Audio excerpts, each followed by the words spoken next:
showtime!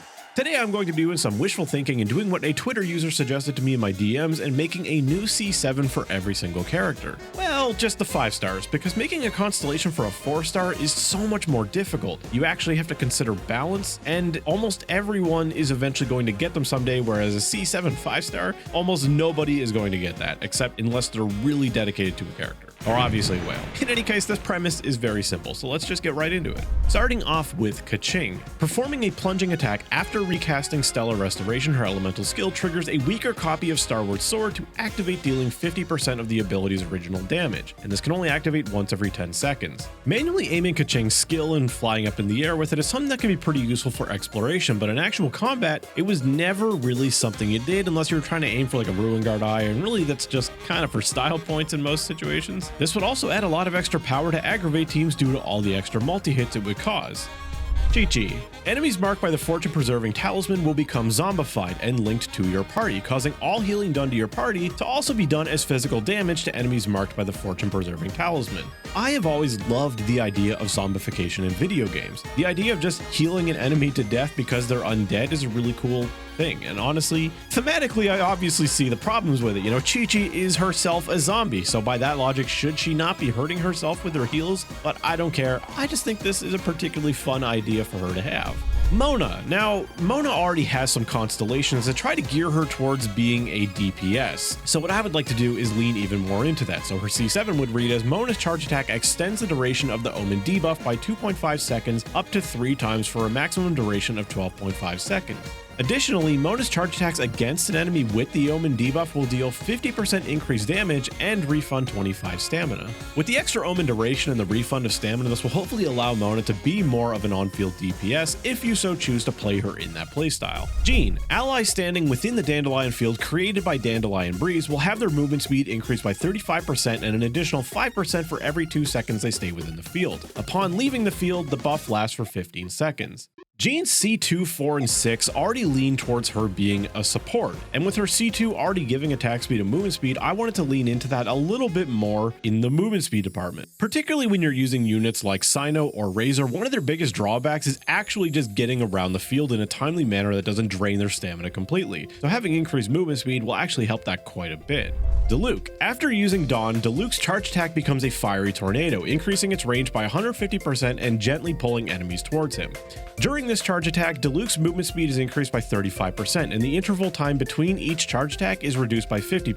Diluc has always had that A1 passive that's about as useful as swapping out Bennett for Goro in a Raiden national team. Pure garbage! So rather than follow the trend of the previous constellations and buff his normal attacks, why not go a different route and do something else instead? Particularly one that actually utilizes the charge attack and, well, changes it to just something entirely different, because let's be honest, Claymore charge attacks just kinda suck. And now we're on to the limited characters, which I'm a little bit more comfortable making the broken. We're starting off with Venti. When Venti fires a charge shot at Wynn's Grand Ode, it pulses, dealing 300% animo damage and pulling enemies in at an even larger radius. This can activate for each charge shot that comes in contact with the burst. My intention with that is just to synergize with the C1 and maybe give Venti's actual on-field time a little bit of a purpose. Now, my idea for Klee is not exactly what I would call revolutionary. A lot of people have asked for something similar to this in the past. Sparks and Splash will now persist off-field, and each time a character swaps out for the first time, it will trigger the explosion from Sparkly Explosion, also known as her C4. Many of Klee's other constellations already gear her towards being a support, or at least being someone that helps her team out and isn't just a selfish DPS. So I figured, why not go even further into that with her C7 and make her actually a true support, and not only that, but one that creates a bunch of explosions, which I think Klee would love. Child. Every 7.5 seconds while in melee form, Child's charge attack becomes a weaker form of Light of Obliteration, also known as his melee burst, dealing 550% hydro damage. While this could potentially do a lot of damage, all I think it does is make up for how horrible his C6 and C4 can be. Zhongli. The range of Stone Steel's resonance is increased by 300%. Both Stone Steels can now generate energy and can also resonate with each other, with the additional benefit of construct limit increases by 1 as long as Zhongli is in the party. I just think construct builds are really cool, and there's really not enough support of them, especially not in constellations, for better or for worse. He gets a little bit of help from his C1, allowing him to get a second Stone Steel, but the point of this is to make that even better. Albedo, Rite of Progeniture Tectonic Tide leaves 3 stalagmites in the ground that have similar range and properties to that of a solar isotoma. Stalagmites last for 10 seconds and do not count as geoconstructs. I wanted to give his burst some more purpose, and especially a con that actually gives some real extreme power, given that a lot of his cons are just on the weaker side. And yeah, this would produce a lot of damage, and I think that's fine. Ganyu, every 6th ice shard from Celestial Shower will cause a Frostflake arrow bloom at its location. This just makes her better at what she already does and doesn't focus on the charge shot technically since it's her burst, but it is doing the charge shot's damage. Xiao. Each time Xiao's Bane of All Evil causes Xiao to lose HP, it also increases his attack speed by 5% and normal attack damage by 5%. Additionally, Xiao's normal attacks gain 0.5% crit rate and 1% crit damage for each 1% max HP he is missing. My goal with this is to give him something to do other than plunge attack or skill spamming from his C6. I think the normal attack playstyle could be pretty fun, especially because he's got pretty cool normal attacks, and hopefully this would be strong enough to make it actually possible and be superior for single target. Hu Tao. Hu Tao can no longer be healed above 50% HP, and she gains bonuses for each threshold she falls under. Under 35%, while in combat, Hu Tao's dashes cost no stamina. Under 20%, Hu Tao gains 250 elemental mastery. Under 10%, using her elemental burst reduces the cooldown of Butterfly's Embrace, also known as her C6, by 20 seconds. My thought process here is relatively simple. Let's make it not so annoying to be with healers, but let's make it a little bit more rewarding if you do manage to get her even lower. Eula. When Eula triggers a shadow reaction, the attack that caused the reaction deals triple damage and causes 8 ice shards to explode from the target. Each ice shard deals 250% cryo damage. Enemies hit by Eula's shadow reactions have their defense reduced by 30% for 6 seconds. If anyone is going to be the Queen of Shatter, why shouldn't it be Eula, the primarily physical damage dealing cryo claymore user? She's kind of perfect for it. And, well, even though Shatter is a terrible reaction with almost no redeeming qualities, I think this would make it a little bit better. And let's be real, her burst does not need any more help, so let's help the auto attacks and other things out. Kazuha, I'm gonna be honest, I don't really know what to say for Kazuha or what to add to him. Ideally, I think it would be great if we could actually see outside of his burst when we're standing inside of it, but I really don't want to make these too broken. That sounds a little bit too overpowered.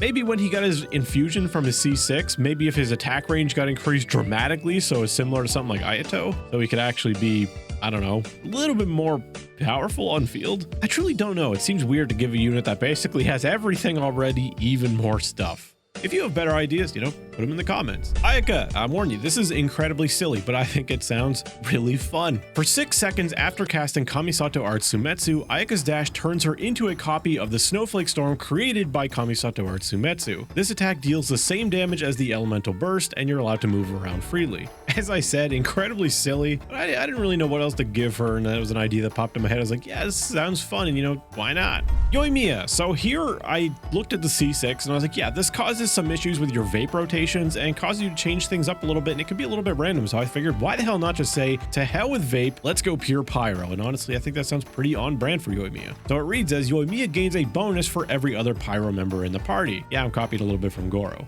One pyro character, Yoimiya can now trigger Aurous Blaze with her own attacks, and the AoE of the explosions is increased by 100%. 2 pyro characters, Aurous Blaze's duration is increased by 10 seconds and deals 35% increased damage. 3 pyro characters, Yoimiya's attack speed is increased by 50%, and the 5th hit in Yoimiya's normal attack chain will fire 3 kindling arrows. Essentially, I just want Yoimiya to be the queen of lots of numbers and just lots of pyro. Raiden Shogun, the initial slash caused by Secret Art Muso Shinsetsu leaves a rift in space for 6 seconds that explodes every 2 seconds for 500% attack damage in a large area. This damage is increased by resolve stacks based on the amount of stacks at the time of using Secret Art Muso Shinsetsu. Just another big nuke on top of her burst. What can I say? Kokomi, clearly the theming of her constellation tree up until this point has been to increase her on-field damaging capabilities, but we're going to lean into that a little bit more.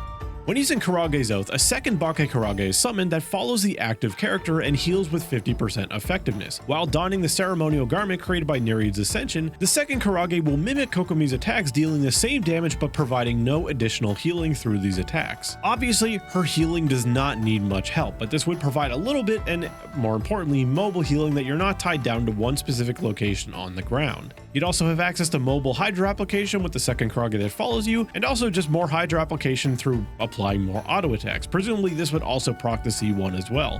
Arataki Ito. Charge attacks that hit enemies during Royal Descent behold Ito the Evil, cause Ito to gain a stacking buff that increases the damage of Ito's next elemental skill by 25%, stacking up to a maximum bonus of 500%. Additionally, the explosion radius of Ushi will be increased by 60%. The goal here is very simple: reward Ito for landing charge attacks on enemies regardless of dealing damage, so proc on shields, and take Ushi from hitting like a truck to hitting like a freight train, and also give him a little bit more AoE just so that hits a little bit more things like the new key is going to become. Shenho. Her I have something very similar to Yoimiya. Shenho gains a bonus for every other cryo party member.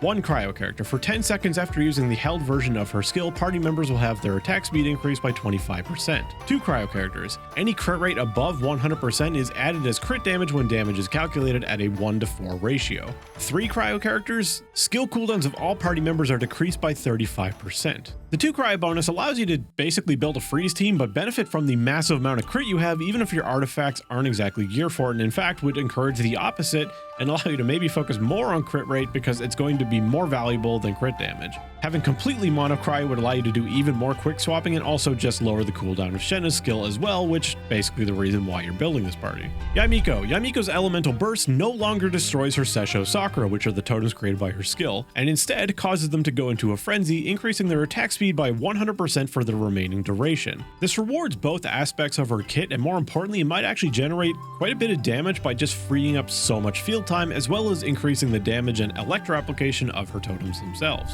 Ayato. The water illusion created by his elemental skill will now mimic the attacks from his elemental skill and will attack the nearest enemy to it. The water illusion also inherits 100% of Ayato's max HP and will no longer detonate automatically if enemies are near it, but can instead be destroyed by damage. I always thought that his water illusion should do a little bit more than it currently does, seeing how right now it basically does nothing. Although I could see the AI being a little bit dumb, but you know, that's just part of the game. Yelan.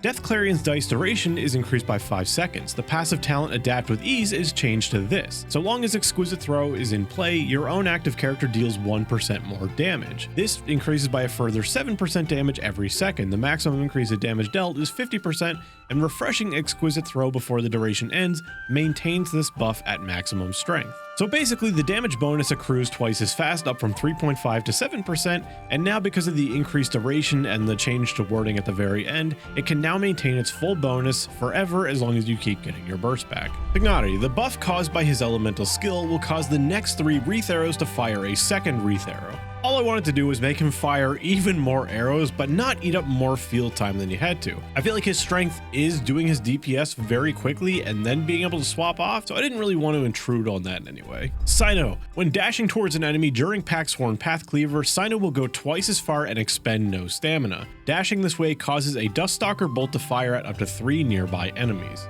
Much like I mentioned with Jean earlier, Cyno and Razor are 2 units that can have problems with getting around the field, especially when you have an Abyss floor where enemies are rather spread out. So rather than piling on even more damage, although I did add a little bit of damage aspect in there, I prefer to give him utility because I think it will just go further in the long run. Nilu's Tranquility Aura now causes blooms within its range to also heal the active character for 6% of the damage done to enemies. Additionally, Whirling Steps now also activates the Lunar Prayer effect and increases its duration by 6 seconds. You obviously wouldn't want to take away the damage that Bloom is doing to you because that would interfere with Nilu's Ascension passive, but instead start healing some of the damage back, and in AoE scenarios you could heal a lot. And lastly, Nahida. Allies within the Shrine of Maya created by Illusory Heart are healed based on Nahida's elemental mastery. Something around about 100% EM with about 500 base healing sounds pretty reasonable to me. Also, enemies within the Shrine of Maya are constantly marked with the Seed of Skanda, and the maximum amount of marked enemies is increased to 12. Being able to constantly mark enemies, especially ones that spawn within the range of her burst, would be a very nice utility to have with Nahida. I honestly don't see it being much different than C2 Zhongli allowing you to get the effect of the shield without ever actually having to cast a skill, except this would be a great help for a character like Cyno who can't swap off without getting rid of his burst. And that's everybody. Tell me what you thought of these ideas. Were there any that you really liked or that you would love to see? Honestly, I don't think we're ever gonna get C7s, but that doesn't mean it's not fun to think about. Almost as fun as becoming a member of my Patreon or a YouTube member. So thank you to those who do that. They're the best. Thank you to you for even just watching this video, and I'll see you guys in the next one. Attaboy!